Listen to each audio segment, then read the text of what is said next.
Here is something that I'm sure will piss off every big movie director right now in Hollywood. I'm talking about Martin Scorsese, I'm talking about James Cameron, even Quentin Tarantino. I love these directors, but man, do they hate superhero films. So I'm here to give my top 5 best superhero movies of 2022. I'm sure none of them watched any of these. Let's start with number 5. Technically, this is a special presentation, but I'm adding it anyways. Guardians of the Galaxy Holiday Special. Here is something that not only was fun and funny and made me appreciate the Guardians of the Galaxy characters even more so than I already did, especially going into their third movie for next year. But it put me in the holiday spirit. It did. It put me in a good mood. I loved seeing the characters together. I loved more than anything the fact that it was more of a Mantis and Drax story, especially Mantis, who probably hasn't gotten enough love in the other movies and the other times that we've seen her. So she really got to shine here. And even all of the silliness, all of the hijinks that they got into, I loved the ending of this and the emotional weight that it made me feel. Number 4, another special presentation. Am I cheating? I don't care, because I'm adding Werewolf by Night. I love the fact that Marvel was willing and able to get into the horror genre, especially for the Halloween season. I hope that we get more of this, whether it's these characters specifically or just any horror Marvel related thing. But this being different from the Guardians, because we knew the Guardians already, so they didn't have to do a lot to set things up. Whereas this one, they had to set up a bunch of characters. They had to set up this world of these hunters and the monsters that they had to go after. A complete throwback. I love that the director, Michael Giacchino, he made a throwback to those old Universal monster films, that it was black and white and that it was more practical effects and that it was violent. It was as rated R as a Disney Plus property could be. As I love that Marvel is proving that they're willing to do different things.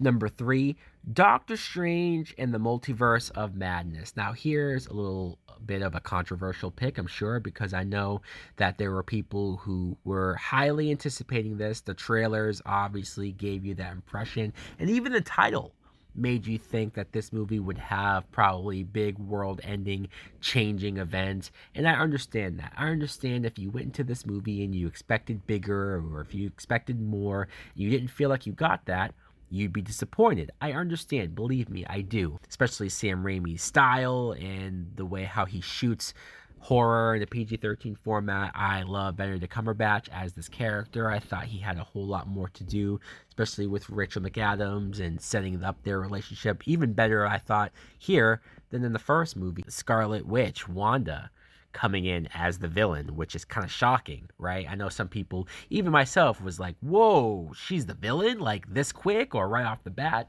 And you almost forget that there was a whole TV show, WandaVision, and everybody watched that expecting her to become a villain. And so to see her actually be a villain, I think threw us off, but they did do the legwork. Also, I loved that little part with the Illuminati. People were disappointed, or it wasn't enough, or it was this and that.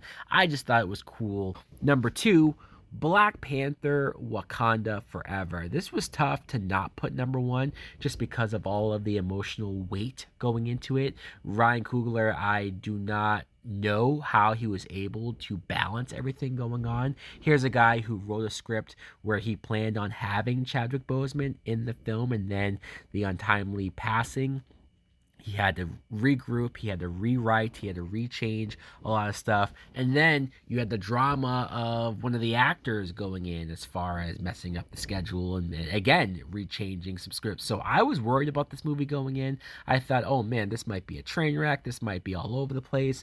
But I could not believe how well structured it was, how much it did not feel like things had to be turned upside down. It felt like it was organic, the way how they paid tribute to the T'Challa character. I think that a lot of characters got a lot more to do also because of that. I'm talking about the Shuri character, the Okoye character, Nakia. A lot of strong and powerful black women got a lot to do. And Angela Bassett, my God, give this woman an Oscar. She was amazing, a powerhouse. And then you have Namor. What a great Hispanic leader that just, he can be a villain, but maybe there's more to him. But for my number one, yeah, it's almost like when you sit back, and because this movie came out so early in the year, it's probably easy for some people to forget that The Batman came out. We got a Batman movie this year, guys. And it was a brand new Batman movie with Matt Reeves just tearing it up with, I love the tone. I loved the feel of it. I love the atmosphere. I love the goth and the dark nature of it. Some would say even darker than the Christopher Nolan movies, which I never thought was possible. But Robert Pattinson killed it for somebody that got so much crap.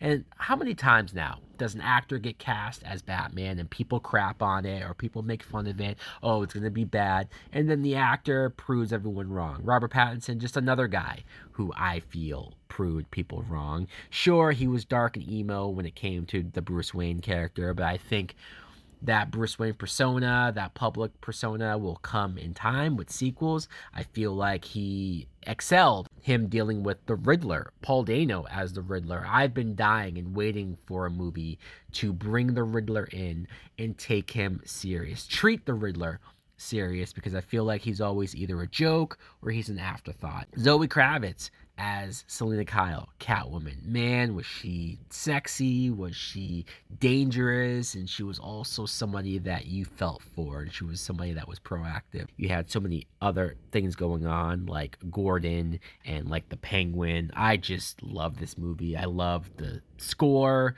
the soundtrack, the Nirvana song. This movie just kicks so much ass, and I never thought I'd be this quick to go along with a yet another reboot of Batman, because we get so many of them. It feels like every other year. So guys, let me know in the comments below, what do you think of not just my list, but what are some of your favorite superhero movies from 2022? Thanks for watching. Like, comment, subscribe. Later.